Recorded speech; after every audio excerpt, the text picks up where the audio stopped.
Republicans today are observing this solemn anniversary by doing exactly nothing. They've even refused to hang up the plaque, which a bipartisan congressional majority voted to put up to honor the officers who defended the Capitol and the peaceful transfer of power and the vice president on J6. So it's been 5 years since January 6th. It's been 3 years since that plaque was supposed to be put up, but they still haven't put it up. It took them 24 hours to put up a new plaque allegedly changing the name of the Kennedy Center to the Trump Kennedy Center. 24 hours, and that was illegal. That's like graffiti that was put up on the Kennedy Center building. They have a legal requirement to put it up, and I call on Speaker Johnson to put it up today. It's gathering dust in a closet somewhere. Thank you, Leader Jeffries. Thank you, Chairman Thompson, for not surrendering to the Orwellian project of forgetting, but rather insisting that we remember. Long after we are all gone, future generations will speak the names of Hodges and Dunn, Gunnell and Fanone, Sicknick and Pingen. They will be remembered as the great patriots that they are, and the people who smashed them in the face with Confederate battle flags and Trump flags, the people who tried to destroy our constitutional order, will be remembered as fascist traitors to their own country.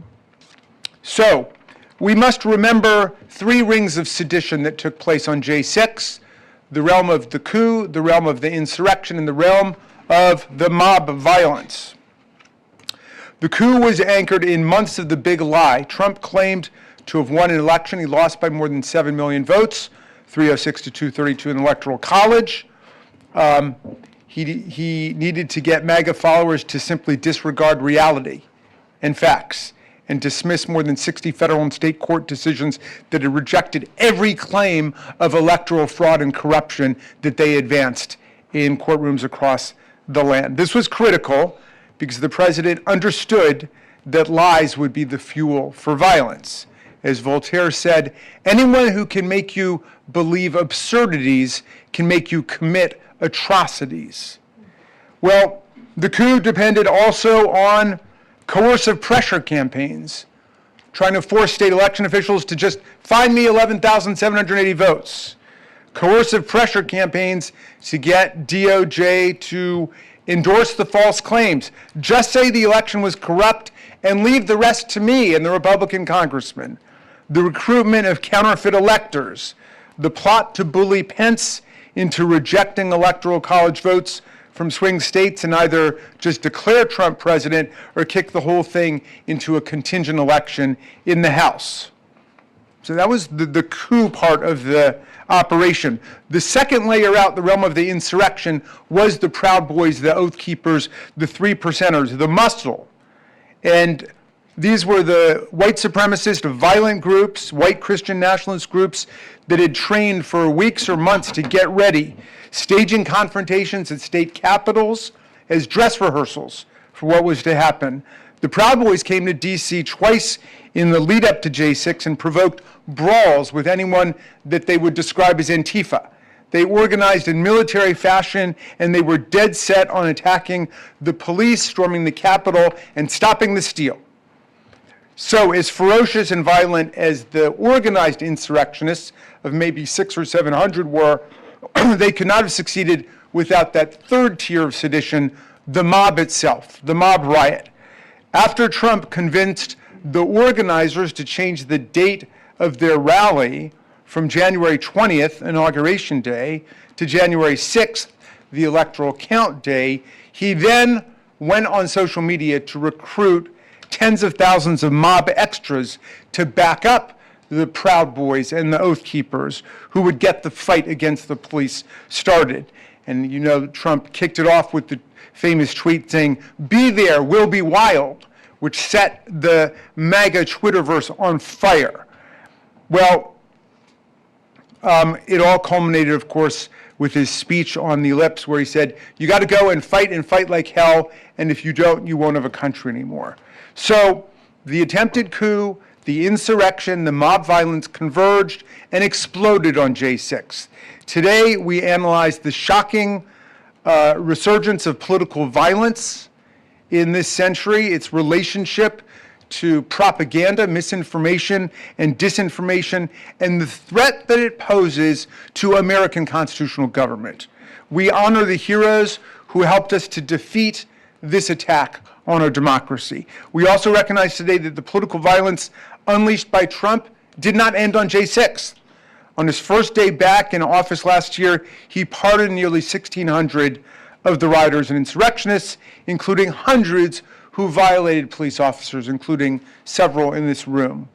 Those pardons were raw spoils shared indiscriminately without regard to their actual offenses, their criminal sentences, their prior records, their contrition, their repentance, or their reform and rehabilitation. They were essentially a payoff to Trump's private militia, which is now ready to stand back and stand by again for future engagements. As we show in a report released by House Judiciary Dems this week, at least 33 pardoned insurrectionists have since committed additional crimes since January 6th, including child sexual assault, terroristic threats, domestic violence, and conspiracy to murder FBI agents. And yet, Trump indiscriminately pardoned all of them. When you reward and normalize criminal behavior, of course, you invite more of it. And the president didn't just free his rioters for doing his dirty work, he punished law enforcement for doing their jobs, purging hundreds of career FBI agents and prosecutors just because they worked on J6. He installed actual participants in the attack in the Department of Justice itself. The new U.S. pardon attorney, Ed Martin, tweeted from the Capitol grounds on this day 5 years ago and described the mayhem as Mardi Gras in D.C. His senior counselor at the Department of Justice, Jared Wise, is another J6 defendant captured on body camera footage yelling, "Kill him," 5 different times as police were being attacked right next to him.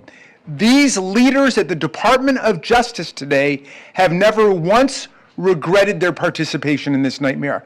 With election deniers and J6 conspiracists Pam Bondi and Kash Patel at the top of the DOJ, it's like the Joker and the Riddler and the Penguin have taken over Gotham City.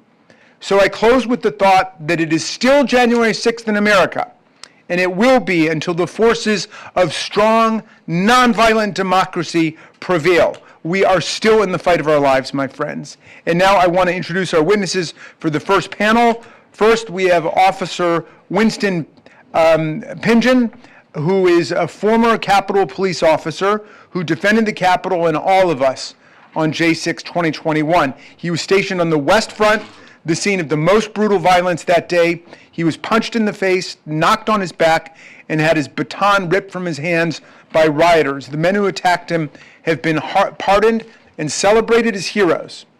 Next, we have Brendan Ballou, a former federal prosecutor at the U.S. Attorney's Office in Washington, D.C., who spent 2 years prosecuting J6 rioters and resigned 3 days after Trump pardoned them.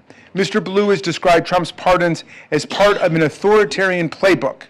Next, we have Mary McCord, the executive director of the Institute for Constitutional Advocacy and Protection at Georgetown Law School, who spent nearly 20 years as a federal prosecutor and rose to become an acting assistant AG for national security. She was among the first to sound the alarm in 2020 that Trump's lies were whipping his diehard MAGA supporters into a frenzy. Her warnings were prescient. Finally, we have Pamela Hemphill, who has traveled to us from Idaho. She is a 72-year-old Idaho woman, formerly known as the MAGA Granny, who, unlike nearly all the other 1,600 J6 defendants, formally rejected President Trump's pardon. Ms. Hemphill was once a true believer who pushed past police lines because she believed in Trump's lies. She pleaded guilty and served her time and has steadfastly pushed back against attempts by Donald Trump and his allies to rewrite and whitewash the history of what happened on January 6th. I'm so eager to hear from all four of our witnesses, and I'm thrilled that you decided to join us today. Thank you for being here. And Mr. Pynchon, we can go ahead and start with you.